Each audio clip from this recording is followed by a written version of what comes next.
welcome to the first episode of Bibliophiles Anonymous. I'm Denise. And I'm Jess. And this is a pet project that we have talked about doing for a little while now. Both of us really love to read and love all different kinds of books, and so we wanted to have a place to talk about them and to share our ideas and our books with other people. And, generally geek out. Because that's what we do best. Yes. So, just to give you a little bit of history between us, we first met on a website. It was actually a fan site for David Eddings' books, and the website is a lot more now, talking about a lot more books and movies and music and other things. It's the Mallorean Tavern, and so we first met there, but then we got to know each other better when we both moved to LiveJournal and have been friends ever since. Yeah, let's see, I was 16 when I found the tavern, I think. Yeah, I don't even remember how old I was. I was in my very early 20s.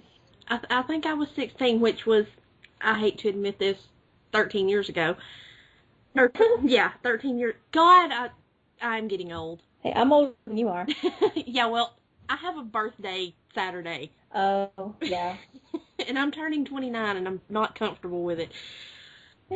Just wait till 30 hits you. It's fun. I'm gonna cry. But anyway, just to tell you guys a little bit about us, I guess I'll start. I live in North Carolina, and I'm married, and my husband and I have 2 kids, and one very fat, very stupid cat. Well, and mostly I read pretty much every genre of books you can think of. I like fantasy, science fiction probably the most, but if it's a book, I'll at least give it a try. I'm not really picky. Yeah, me too. I'm as I already established, 29. I live in Alabama, as you can probably tell by the accent.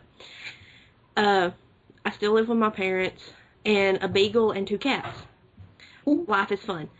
I'm pretty much the same way. I'll read anything if it sits still long enough. I mean, I prefer fantasy, science. I don't really read a lot of science fiction.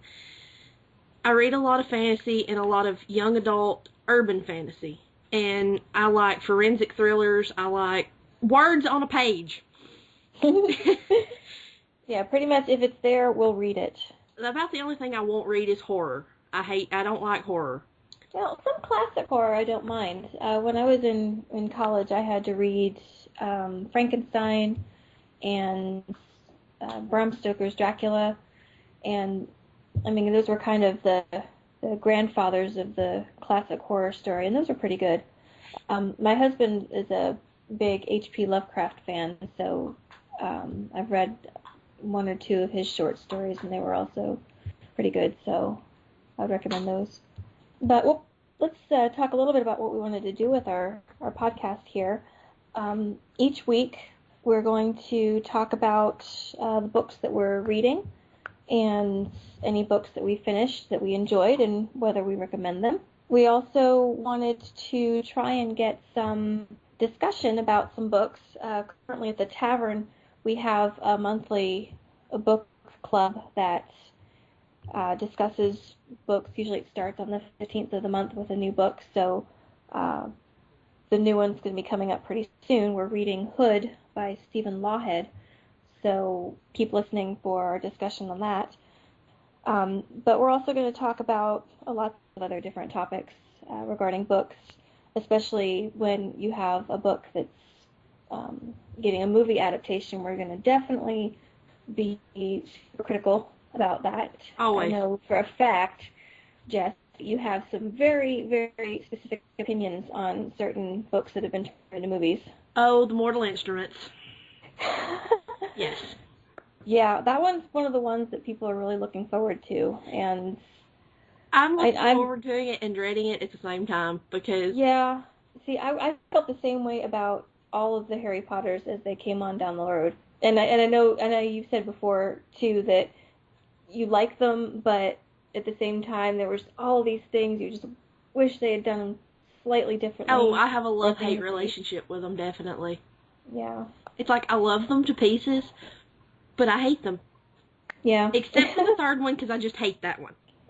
There's just several that and not just the Harry Potter ones, but there's been other books that made into movies where I just sit there and I'm like, oh, it would have been perfect if only they had done this one thing. Yeah. Or if they had just hadn't changed that, you know. And then there are but some... I guess it's got to be really hard to do, though. Well, yeah, and then there are some that you sit there and watch, and it's like, what were they thinking? Yeah. Like, when I saw Aragon, after reading the book, I was just like, what just happened? I was so totally confused, because it was not good.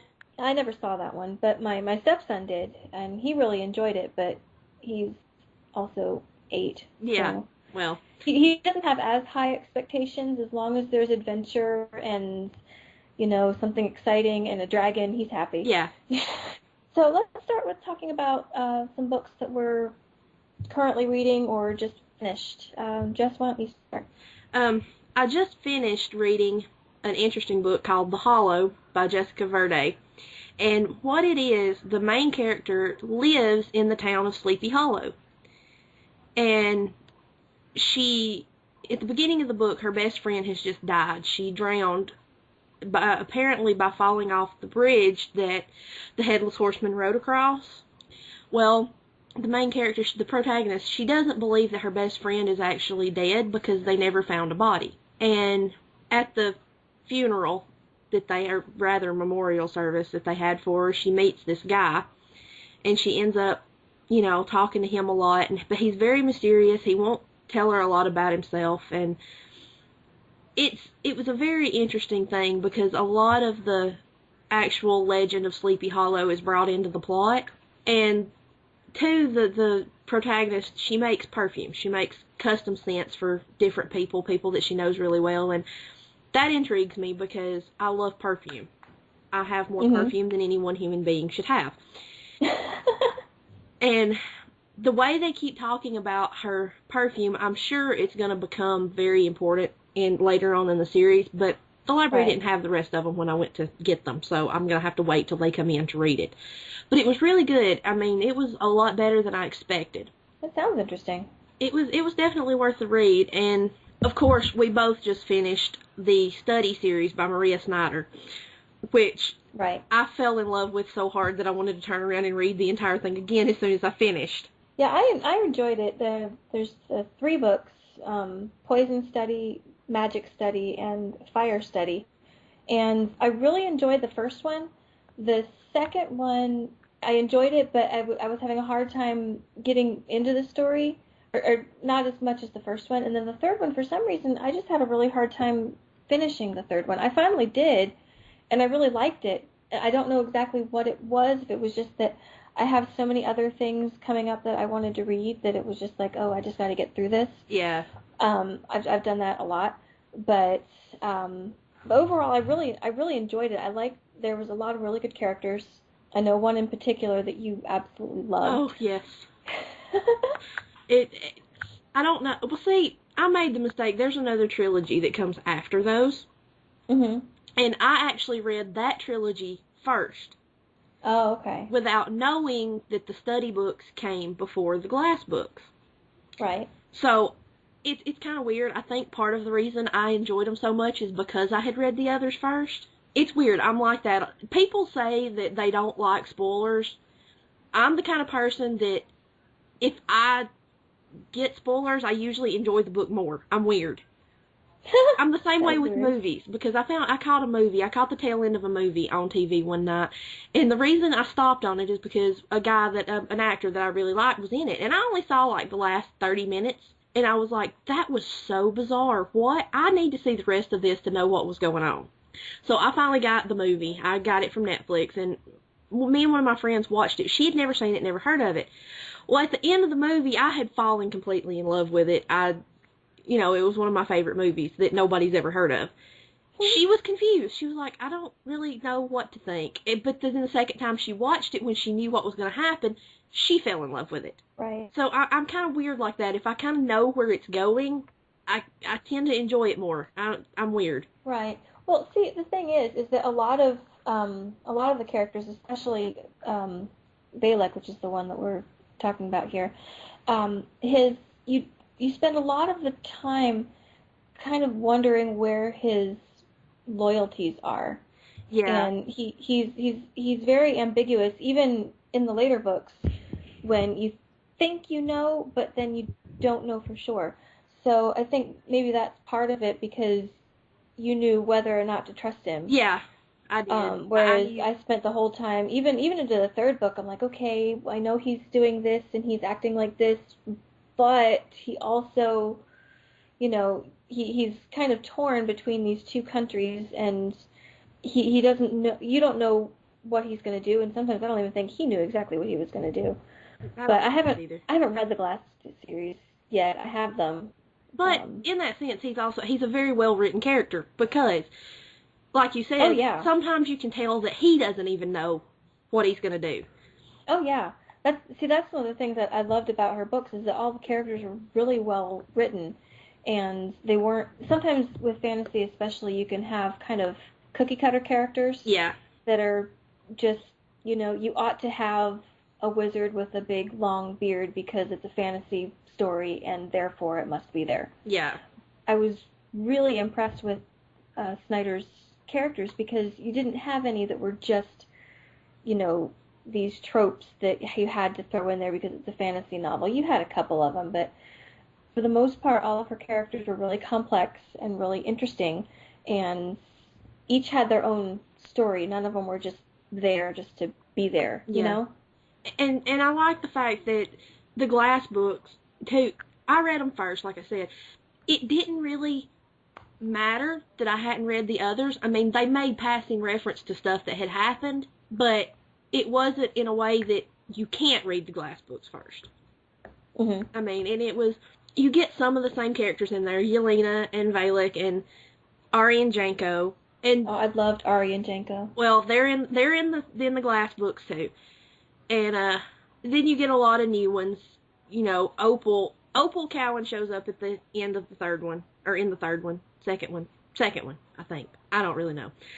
Anyway, the Glass books are centered on her. Okay. She's the one that could, that blew the little glass animal for Yelena. Right.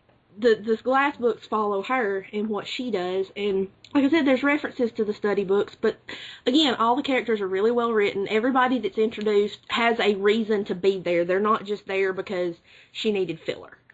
Right. And I think that's a lot of why I really, really enjoyed those, because, I mean, I have read so much bad fantasy that I get really, really excited when I find the good stuff. And, what else have I... right now I am reading Angelfire by Courtney, Allison, Moulton. I found this at the library. It looked interesting. I picked it up. It's about a girl named Ellie, who is turning 17, and apparently she is not who she thinks she is, or not what she thinks she is, because she's not exactly human. But apparently she's been alive for, lifetimes and lifetimes. But she can't remember it. She's supposed to, regain all of her memories on her 17th birthday, but she's not getting any of it back, and she fights these things called Reapers. Apparently there's demonic Reapers and angelic Reapers, but that's beside the point. She fights the demonic Reapers. They want to kill her, and she has these swords that she can, will into existence, and so the concept of the book is really, really good. The plot, the idea of what she is and the reincarnation. The problem I have is that Ellie is a spoiled little rich girl. Uh-huh. And on her 17th birthday, her parents buy her a brand new Audi A4, which costs a lot of money. And she just has, it's that whole sense of entitlement thing. Right. And I'm really hoping she gets over that. Because if she does, if I can get to where I like her, then I think it'll be a really good book. If I don't like her, it's probably going to go the way of Wheel of Time, and I'm going to throw it across the room. I think we've both read books like that before. I think Wheel of Time is the only one I have actually physically thrown across the room. Because Randall Thor is the most annoying protagonist I have ever read. It's like, if you can't identify with the main character, then how are you supposed to identify with anything else in the book? Exactly. If you can't, I mean, you don't necessarily have to like them, but you have to connect with them somehow. Yeah, because otherwise, what's the point? I grew up in rural Alabama, a middle-class family. We never had a lot. I can't connect with this spoiled little rich girl. Right. You know, it's out of my sphere of knowledge of life, I guess. I don't know how that group of people lives. I can't connect with that. So I'm hoping, that makes perfect sense. I'm hoping, maybe once she starts getting her memories back and remembering who she really is, that she sort of becomes a little more humble, I guess. Right. Or at least changes her attitude where it's not, I'm better than you because I have money, to, I'm better than you because I'm a badass warrior chick that can kill things that most people would run screaming from. Yeah. I can live with that kind of, I'm better than you. Right. But, of course, I'm also rereading The Sapphire Rose by David Eddings for God knows the umpteenth time. But I've done good this year. I have read 61 books, and of those 61 books, 3 of them are things that I have reread, counting The Sapphire Rose. So you're doing better than me in that department. I think I just finished my 42nd book for the year, and my goal was to read 60. So I'm gonna probably hit my goal, but a lot of them are new, but there's a lot of rereads on there too. But I also had set the goal to try and reread all of the books that I own and try and decide if I was going to keep them all or if I was going to sell them back to the used bookstore. And if I'm actually going to do that, that's going to take me a while. Yeah, if I was to do that, even if I read 50 books a year, it would take me 10 years. Actually, it would probably take me longer than that. Last time I checked, I had over 500 books. Oh, good grief. See, I haven't even tried to count mine.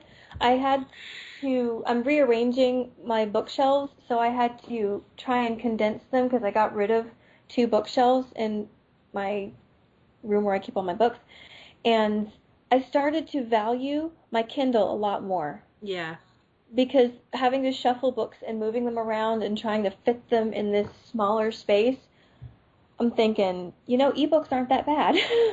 I love ebooks, and I desperately, desperately want a Kindle, but there are some books that I would never replace. And I love the smell of a book. Oh, yeah. There's just something about going in a bookstore and buying a brand new book and cracking it open for the first time, and I just bury my nose in it. Oh, I agree. I'm the same way. But the thing that I think would be valuable for me having a Kindle is like the Belgariad and the Malloreon and all of my David Eddings books that I read over and over and over, and I keep having to replace because they fall apart. Yes. That's what I would put on my Kindle. Yeah, one of the first books that I looked for in ebook form was a book that I had read.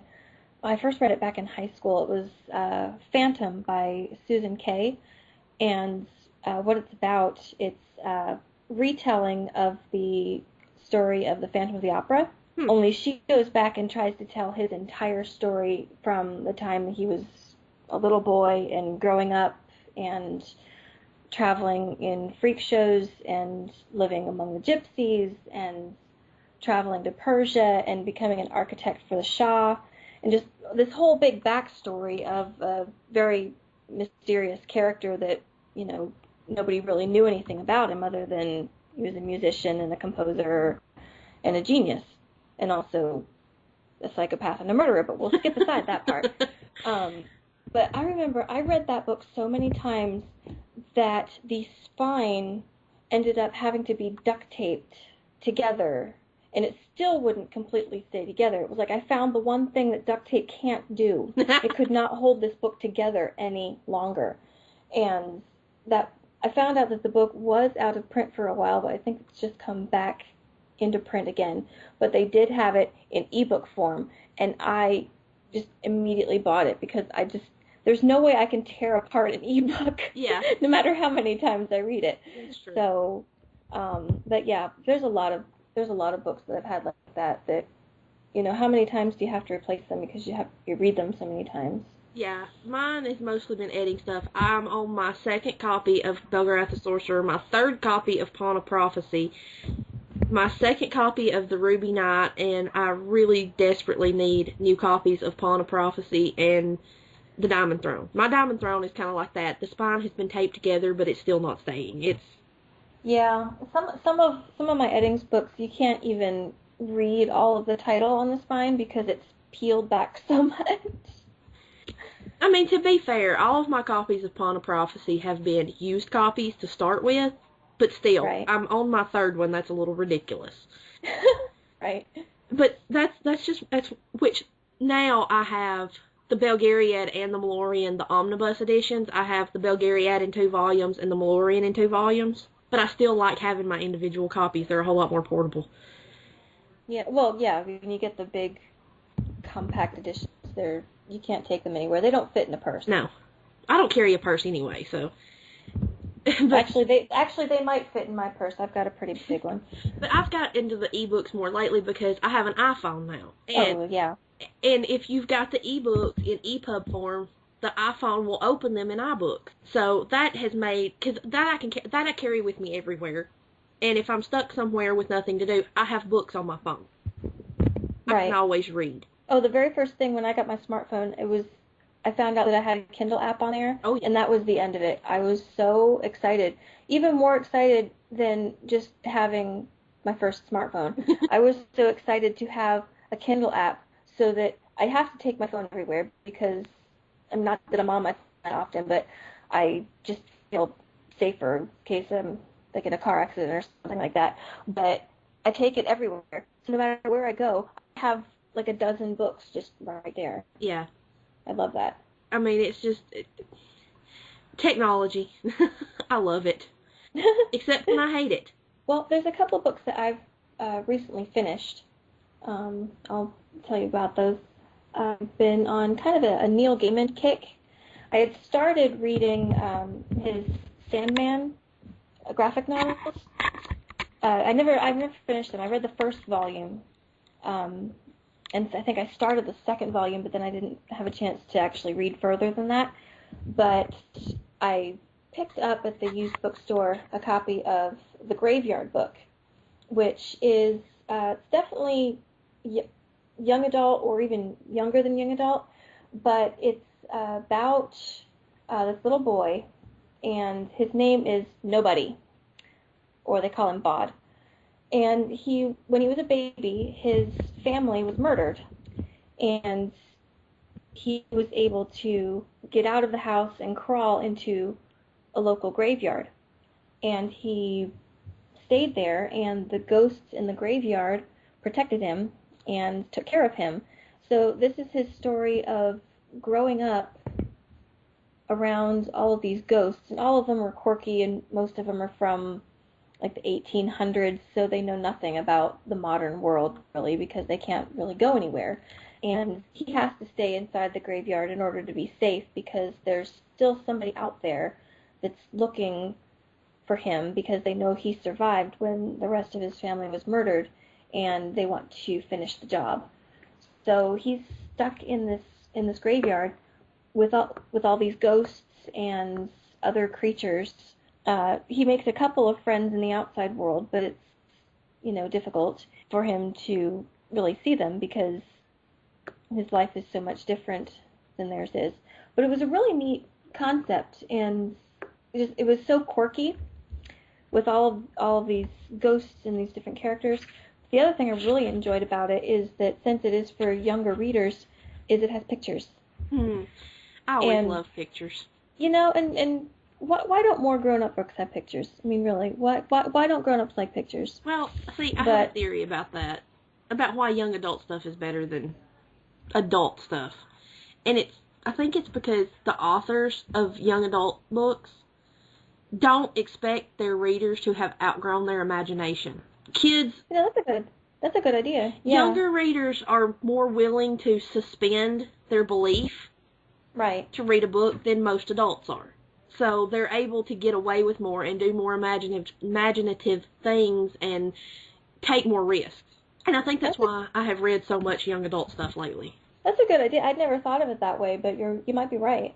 That's because I know that a lot of the young adult authors that I've either listened to interviews or read interviews about them, is they always talk about how they don't try to write a book that's just for kids or just for teenagers. So they don't try and dumb it down just because they think it's for a younger audience. They respect their audience, and they want to provide the best story possible, regardless of who they're actually writing it for. Mm-hmm. So, but yeah, I think maybe that gives them more freedom because, they know that their audience is going to maybe be more receptive to something like that. Although I know quite a few adults, you and I included, who enjoy young adult fiction like crazy. Oh yeah, that's most of what I have read this year. For those that we do this thing where we keep up with how many books we read a year, we challenge ourselves, and we the last year or 2 years actually, counting this year, we've kept up with it on a website called Goodreads.com. Oh, Goodreads is awesome. Yeah, it makes it really easy. So that's why you'll hear us talk about how many books we've read and why we know that. Most of what I have read this year has been young adult stuff, and that part of that is because I recently rediscovered my local library. I didn't go for a really long time, but I was working, and we would go to the used bookstores, and I would just buy books. Because I haven't had a job and I don't have a lot of money to spend on books, I've rediscovered the library, and their young adult fiction section has just exploded. They have gotten so much new stuff, and I have found things that I had never even heard of that ended up being amazing. So that's why I have read so much young adult stuff. Well, it's good stuff too, so. It really is. Yep. Some of it. Some of it I get and I start and I'm just like, no. Well, that can be true of any genre, any section. So another book that I have recently finished, also by Neil Gaiman, but this time he teamed up with Terry Pratchett, and it's called Good Omens. That one I have actually read. It's been a while, but I've actually read that one. Yeah, I had read it a long time ago, and I can't even remember how long it's been, but it was so long ago that it felt like I was reading it again for the first time because a couple little things were slightly familiar, but there were still a lot of things that surprised me again, which, that's fun. Yeah. But this book, it's so funny. It is the funniest book about the end of the world you will ever read. That's true. And I love the way Crowley is introduced. Mm-hmm. He's the angel who not so much fell as sauntered vaguely downwards. Yeah. Well, the story follows Crowley, who's a demon, or a fallen angel demon, whatever you want to call him. And then, I never know how to pronounce the angel's name. Aziraphale? Aziraphale, yeah, that's what I would go with. It's something like that. It's a really long name. But this demon and this angel have both been living on Earth for many, many years. And both of them find out that the apocalypse is going to be this Saturday, just before dinner. And, you have the armies of the angels and the armies of the demons, and they're all getting ready. And, the city of Atlantis has come up out of the ocean, and all of these things are happening. But this angel and this demon have decided, we really kind of like it here on Earth, and we don't really want to go back to heaven or back to hell. We like our lives here. So they try and figure out what they can possibly do to stop the Earth from ending. Everything you could possibly think of goes wrong. They really have no idea what they're doing.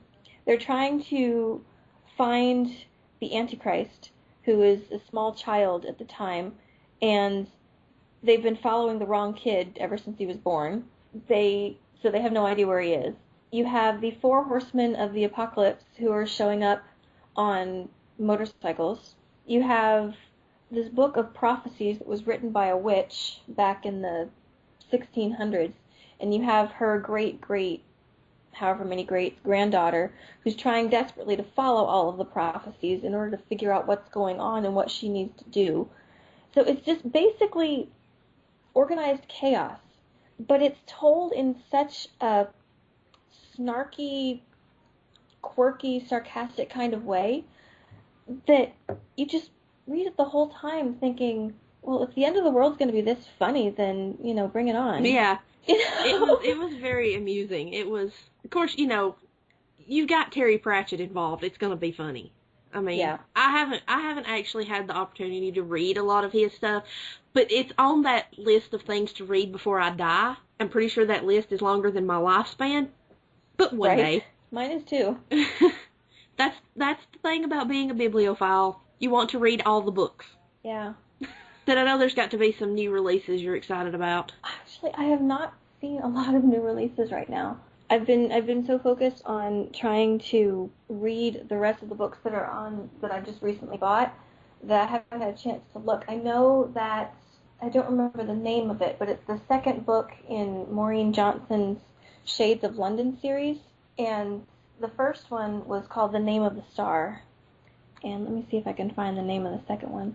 But the first one was very interesting because it was kind of following the story of Jack the Ripper. Oh. Or not so much his story, but there was somebody in London who was kind of replicating the murders that he had committed, because it takes place in modern times. But somebody was kind of replicating what Jack the Ripper had done, and nobody could catch who was doing it. And they've tried to see it on surveillance cameras, and they couldn't catch it. Well, turns out there's a lot of ghosts in London, and this girl, her name's Rory, she's going to a private school there, and she can see them, and she's the only one of her friends who can. Oh, that's always fun. Yeah, the second book is called The Madness Underneath, and it's coming out next year. I think that early next year. But so that's a new release that's coming up that I'm looking forward to. Okay, well, as far as stuff, most of what I'm really looking forward to is not coming out for 2 years. Like, the last Mortal Instruments book, the last Infernal Devices book, and the first Dark Artifices book, all by Cassandra Clare. One comes out in 2013, one in 2014, one in 2015. My head's going to explode. But there's actually some stuff out now that I'm really looking forward to. The new In Death book by J.D. Robb, which is actually Nora Roberts. I have read all of those, and I love them. I'm always excited when a new one comes out. And actually, I think it's out now, which means I need to check the library because they might have it. Yay! Yeah, no, I always have a hard time finding things in libraries. I have to try and do the interlibrary loan to try and get them. Because for some reason, the library here, if they carry series, they don't, like, one branch doesn't have all of the books in the series, so you have to try and jump around and find them. See, that's the thing, that's another reason I really love my library. If there's something that I want to read and they don't have it, I tell them and they get it. They had the Flavia DeLuce books by Alan Bradley. They had the first two on the shelf. I got them and read them, and I really liked them. So I told the librarian, I was like, look, this was a really good series. Y'all only have the first two. There's two more. Y'all should get them. I went back 2 weeks later to return the books I had checked out. They got them for me. Wow. Yeah. And last time I was there, I told them to look into getting the All Souls trilogy by Deborah Harkness, which only the first two books are out. The first one was A Discovery of Witches, and the second one is The Shadow of Night. I have A Discovery of Witches. That was one of those books that I picked up and started at 7 p.m. one night, and I did not put it down until I finished it at 7 a.m. the next morning. Oh, I love when books do that. I could not put it down. I'd be like, okay, I'm going to get to the end of this chapter, and I'm going to stop reading, and I'm going to go to sleep. But I couldn't. I just could not stop. So I'm hoping maybe when I take the ones I have now back, they will have The Shadow of Night, so I can get it and read it. Yeah, finding books that will keep you up all night long reading them, it's a blessing and a curse at the same time. I had the last book that I read that I finished recently that did that to me was Miss Peregrine's Home for Peculiar Children by Ransom Riggs. And that book was, especially the last half of it, all of a sudden the whole pace just picked up, and I ended up staying up very late trying to finish it, but then I had to get up at 6 o'clock the next morning, so that didn't help me. Yeah. But that was such a good book. It was an interesting way that it came about. From what I've heard, the author started out with all of these old pictures, these old photographs, and they were things that were obviously, I guess, trying to do special effects, but things that were obviously fake. Like he had one, I think it's the picture that's on the cover, is of a little girl, levitating off the ground. And there's another one that's of a young man who's covered with bees, and another one of a young girl who looks like she's holding like a fireball in her hands. And he took all of these pictures and created a story with them. And the story follows this young boy who grows up into a teenager, and he's very close with his grandfather, who tells him all these stories about when he was in the war and when he was staying at this special school that was kind of a refugee place for Jewish children who were leaving Europe during World War II. So he tells his grandson all of these stories about all of these really interesting people that were there, and he shows them all of these pictures. And his entire life, the young boy, his name's Jacob, he at first he believes all of his stories, but when he grows older, he kind of thinks that his grandfather was just kind of making up stories for him when he was a kid. But when his grandfather dies, and dies in kind of a strange way, and it's not clear whether or not he was murdered or what had happened, Jacob decides to go back to this special school that his grandfather had attended to try and find out what had happened to him, because his grandfather had left him the pictures and letters basically telling him to find out the truth about all of this stuff. And so he finds out that these weren't just stories that his grandfather were telling him, they were true, and there's this whole mystery that's surrounding Miss Peregrine's Home for Peculiar Children, which is what this place is called. And it was really interesting. It was a very unique book, and that's not always easy to find. Yeah. There's so many books that kind of just copy other books. Yeah, tell the same story with. Well, and not even so much that they copy them, but how many books about vampires came out within the past several years. And it wasn't so much that they're all copying the same thing. It's just vampires, that's the thing that's popular, so everybody writes books about vampires. And some are good, some are not, but after a while it's just it's another story about vampires. Okay, we need something new. Yeah. And this was something that was very new, and that's one of the things that I enjoyed most about it. But it's really, I don't want to give away anything, and it's hard to talk about it because it's one of those books that if you talk about it too much, you start giving things away. Yeah. And you really want to discover those yourself when you read it, but it's a really good book. Yeah, when you read as much as we do, you have a hard time finding something that's new and different, like a new magic system that doesn't work the way all of the others do, or, just something different. Right. And I did manage, you were talking about all the vampire books. I did manage to find 2 vampire series that I absolutely fell in love with after the whole Twilight thing spurred the millions and millions of vampire series. And that was the Chicagoland Vampires by Chloe Neill. And those aren't really young adult, but they're kind of aimed at people our age.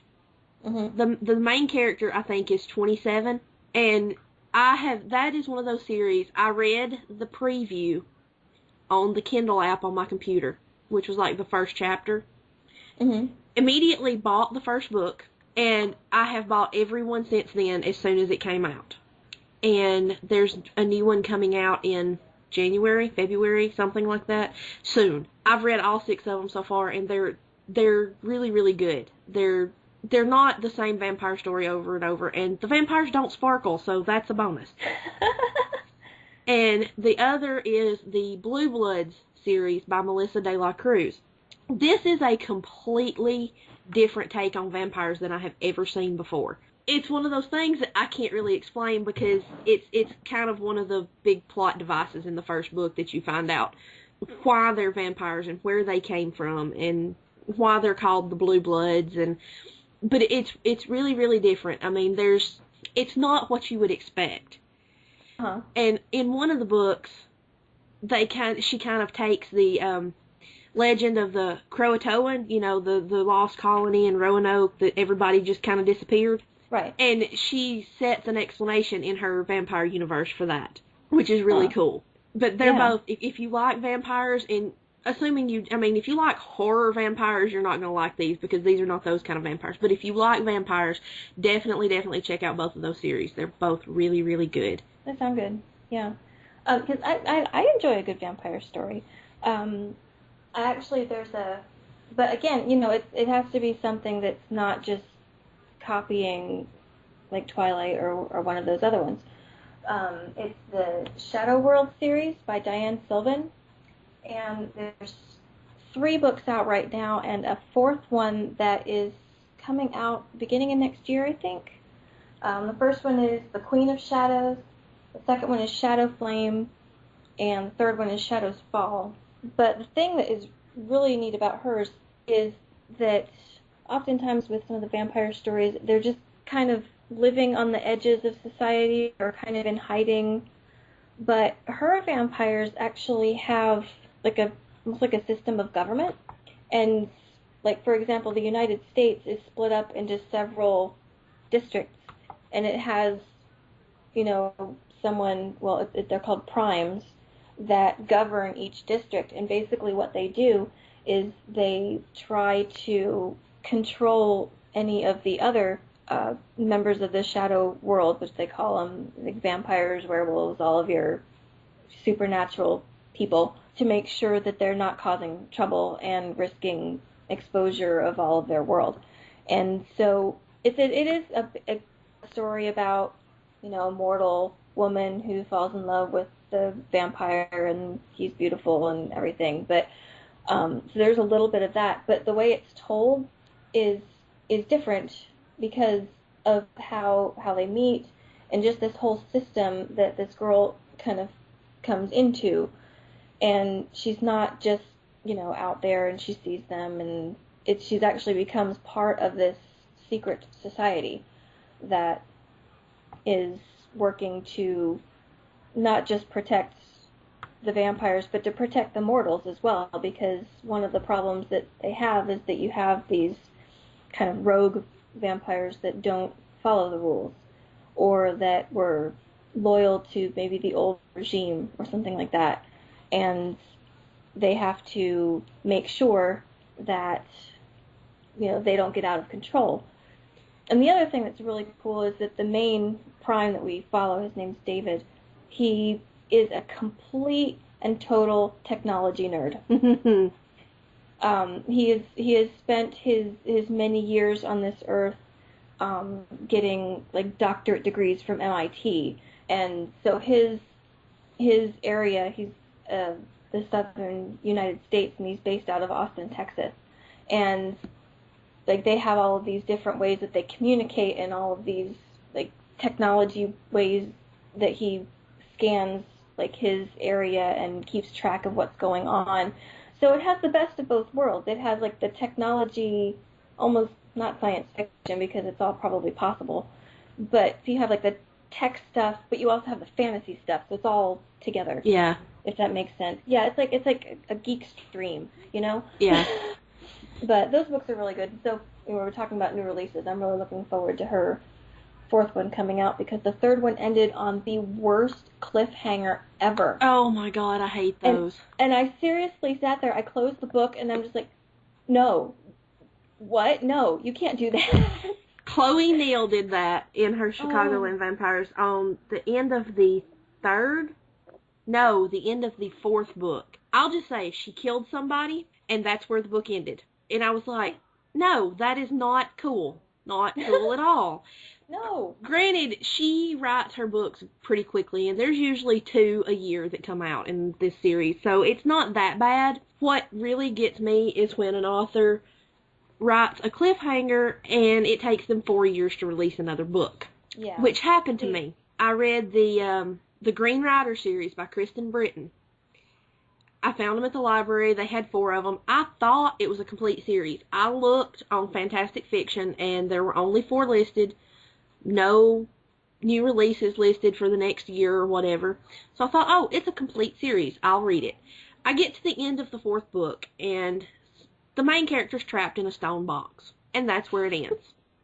That's it? That's it. That's where it ends. She's trapped in a stone box, and this woman, literally, I looked, there is at least a 4-year gap between each of her books. Oh gosh. Yeah. See, at least Diane Sylvan's been releasing, I think, one each year or maybe 18 months or so. So it hasn't been that long to wait. But still, I bought the third book the day after it came out. And the only reason I didn't get it the first day it came out was because I couldn't get to the bookstore. Yeah. I just didn't have time that day. So I got it and read it very quickly. And then wanted to scream because I'm like, no, you can't leave it there. Yeah. We have to know what happened. That kills me. Yeah. Oh, Lord. And Cassandra Clare, I love her and I love her books, but I want to strangle her. At the end of, oh, Lord, which one was it? It was the end of the fourth one, which was City of Lost Souls, or was that the one I just read? I don't remember. It was the end of the fourth one. No, it's City of Lost Souls. Yeah, I think that's it. Then what was the one I just... Okay, anyway, it doesn't matter. The end of the fourth book was left on a really huge cliffhanger, and it was like... I read it in May, and I was like, I have to wait until November. Or no, I read it in November, and I had to wait until May. That's what it was. So in May, my library got it. Somebody checked it out, never brought it back. Mm-hmm. I mean, it was literally like a month overdue, and I was trying to get it. I'm like, I'm on the list for this book, and these people really need to bring it back. They never brought it back, but somebody donated another copy, so I got it and read it. And again, she ends on a cliffhanger, and the next one doesn't come out until 2014. I was like, the world is supposed to end in 2012. It's in December. If the world ends, I'm going to be pissed. Yeah, because we have too many books we're waiting for next year. Yes. So that's not going to be good.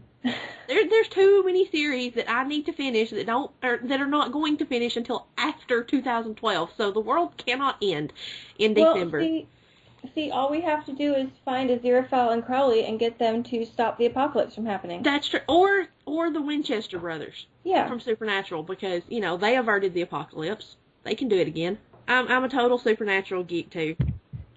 I'm excited because the new season starts October 3rd. Yeah, I've never watched it. Oh, look, you would probably really like it, but it's one of those things that would devour your soul as soon as you started watching it.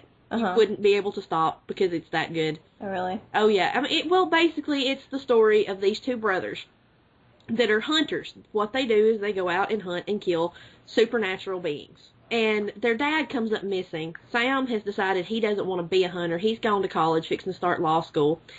Dean shows up and convinces him to help him find their dad. And they end up on the road together, hunting down and killing all these demons and vampires and werewolves and wendigos and just all kinds of things. I mean, they pull all kinds of supernatural lore and put it in the show. Mm-hmm. And it ends up being that Sam and Dean are the earthly vessels for Lucifer and Michael. And Lucifer, basically what it boils down to is Sam and Dean start the apocalypse, and then Sam and Dean stop the apocalypse. And it's actually really good. At least the first 5 seasons are. Season 6 and season 7 got a little ridiculous because, okay, when Eric Kripke created the show, he knew from the very beginning where he wanted it to go, and he only wanted it to take 5 seasons. He didn't want there to be any more than that. But the CW renewed the show for a 6th season, and they had to scramble for a storyline, and it kind of sucked. Right. But I keep watching because, hey, Sam and Dean, it's Jared Padalecki and Jensen Ackles. I will look at them for an hour. I'm okay with that. You don't have to have a story. Who needs plot? But yeah, it's really good. And if you like, vampires and fantasy novels, science fiction novels, horror, you need to watch Supernatural. It's really, really good. I'll have to start at the beginning and have to find that somewhere. Netflix has it all. Okay.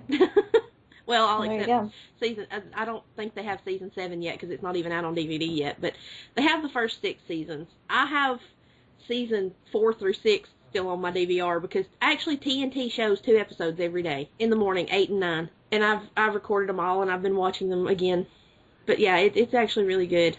I'll have to look into it. Well, we have been talking for almost an hour now. Yeah, time flies. So I think probably right now this episode's kind of freeform since it's our first one and we're still trying to figure out what exactly we're going to do with it. Yeah. Next week, we did want to start with the book club pick for The Malorian Tavern, which is Hood by Stephen Lawhead. I'm almost finished with it. I haven't started it yet. Oh, you've got to read it, girl. I've got it. I have it. I just haven't started it yet. Part of the reason was I was reading so much stuff. I was like, I have to get something finished. Yeah. And I finished Atlantis by David Gibbins, which was really good. It's sort of an archaeological thriller type thing, if you like that kind of thing. I finished that, and I'm almost finished with the Sapphire Rose. And then I've got these 2 library books, but I can recheck those, so I'm not real worried about them. Okay. So I'm probably going to try to start Hood either tonight or tomorrow. Okay. It goes pretty fast. I mean, it looks like it's a thick book, but it goes by really quick, and you get drawn into the story pretty fast. So you'll be fine. Yeah, well, I have the ebook, so I'll have it on my phone. I can carry it with me wherever I go. There you go. So, yeah, probably next week we will spend a good portion of the show talking about that. And so if anybody wants to read along, and if anybody has anything they would like to contribute to the discussion, I'm going to give out our email address here. We are at bibliophiles.podcast@gmail.com. You can also see us at the tavern, that's right, and that website is Mal Tavern, so just MALTAVERN.com. And there's a forum with lots of other things to talk about too, but that's where we'll have our main discussion with the book there. But please feel free to email us about anything. We'd love to get some feedback since we're both very new at this. We'd like to know how we're doing or ways that we can improve. We also love to get book recommendations. Yes. If there's a book that you want us to talk about, or if you want to just give us some ideas on ways to make the whole show better, please email us and or, if you have any questions for us. Sure. Anything. But definitely check out the tavern. Over there, I'm Sirius of Kel, and she's Afriel. Yep. We're both very, very, very big Eddings fans. Both of us take our tavern names from Eddings characters, so. Yeah. But you don't have to be a big Eddings fan to enjoy the tavern. Oh, no, not anymore. So it's diverged. Yeah, we have a room for video games and TV shows and movies, and then we have a room. We actually have a separate room for our Edding stuff. We decided to keep that separate. And there's a tavern role play, if you're into the role playing thing. There's, a place to discuss where you can post about any author you want to. It's just, basically, if you love to read, come play in our sandbox. Absolutely. So I think that's going to do it for this episode. As we said, please feel free to email us about anything, and join us next week when we start discussing Stephen Lawhead's Hood. Yep, and we hope that we can do this for a long time. Yeah, definitely. So, yeah, if you would like to subscribe to us, we're on iTunes, and we're also at Podbean. So please subscribe, and as long as people listen, we'll keep doing it. Yeah, as long as we have somebody that wants to listen, we'll sit around and talk about books. We're cool with that. That's definitely true. So until next time, I guess we'll see you later. See ya. Bye. Bye.